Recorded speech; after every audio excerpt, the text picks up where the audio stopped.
ఇంకొక చిన్న విషయం అధ్యక్ష, మన దేశంలో వ్యవసాయం మీద ఆధారపడేటువంటి వాళ్ళు 58% మంది ఉన్నారు అధ్యక్ష. అదే అభివృద్ధి చెందిన దేశాల్లో కేవలం 15% ఉన్నారు. వ్యవసాయ రంగంలో కూడా శాస్త్ర సాంకేతికత వచ్చి అక్కడ హ్యూమన్ రిసోర్సెస్ తక్కువ వర్క్ చేసి మిగతా వైపు ఎక్కువ పనిచేయగలిగితే ఈ దేశంలో అభివృద్ధి ముందుకు పోతుంది అధ్యక్ష.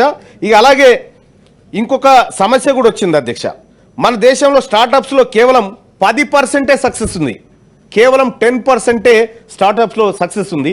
అదే మనం జర్మనీ కనుక తీసుకుంటే, ఇజ్రాయెల్ కనుక తీసుకుంటే 95% సక్సెస్ రేట్ ఉంది సార్ అక్కడ. ఎందుకంటే అక్కడ నైపుణ్యం ఉన్నటువంటి హ్యూమన్ రిసోర్సెస్ ఉన్నాయి కాబట్టి అక్కడ గొప్పగా ముందుకు పోగలుగుతా ఉన్నాయి.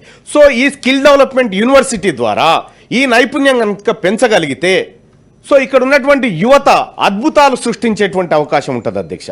సో ఇది యూనివర్సిటీకి కంప్లీట్గా దానికి మాత్రమే పరిమితం చేయకుండా వీలైతే పాఠశాల విద్యా స్థాయి నుంచి ఒక కోర్సును కూడా ఈ రంగం వైపు తీసుకొస్తే బాగుంటుంది అనేది నేను సూచన చేస్తా ఉన్నా అధ్యక్ష ప్రభుత్వానికి.